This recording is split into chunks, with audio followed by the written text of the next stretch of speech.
Təyyar Cobalt avtomat soran abunəçilərimiz sizlərə bu video obzorumuzda Yılı Texpasport 2023, Kuzov 2024-cü il salonumuza satıb bərələ gəlib duran Cobalt avtomatımız reklama qılıb bərəmiz. Maşinamız 12.000 km yürgən, təyyar halətdə, kraskesi 3% radnör ikən, kuzovunda qırçılğan, çizilğan, defekli caylar yox. Özünüz autoskoy balonlarındadır. Haləti ideal. Salon qısmına görüb çıxamız. Apşipkələ taza, polik daş alğan özünün radnör çexollarında 12.949 km yürgən rolla multimedya cruise control boğan. Monitorun yaxşısından qoyulan Malibu bar ustanovka boğan. Maşin həydəşə təyyar. Salon qısmı akuratlı halətdə durdu. Qara farklı minilgən maşinimiz 12.000 km özünü halal yürgəni tekşirtirib ustaya görsətib alsazda baladı. Maşinin bağaç qısmından görüb çıxamız.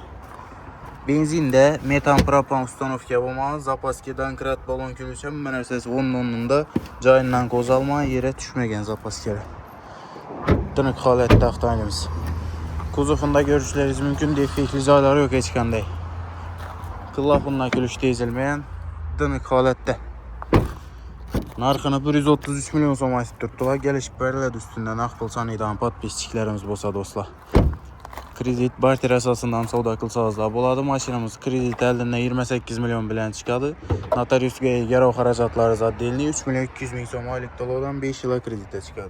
Qıllafından külüşdə ezilməyən ABS kondisioner bu maşin benzində dınıq halətdə. Gəl öyrəslə. Barter maşınları dostam hesabla balıp üstünün pulunu gərək savda qılarımız. Naliçi idaladan patpisçiklərimiz 133 milyon som aytalışı üstündə gəlişilədi.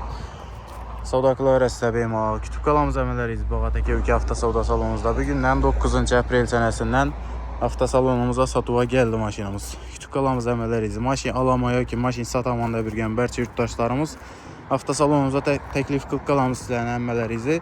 Əkkəsə izə satıladan maşinlarınız olsa gördürürlər izləyin. Caylarımız boşaq qaldı, mestala boşaq qaldı, savda zor.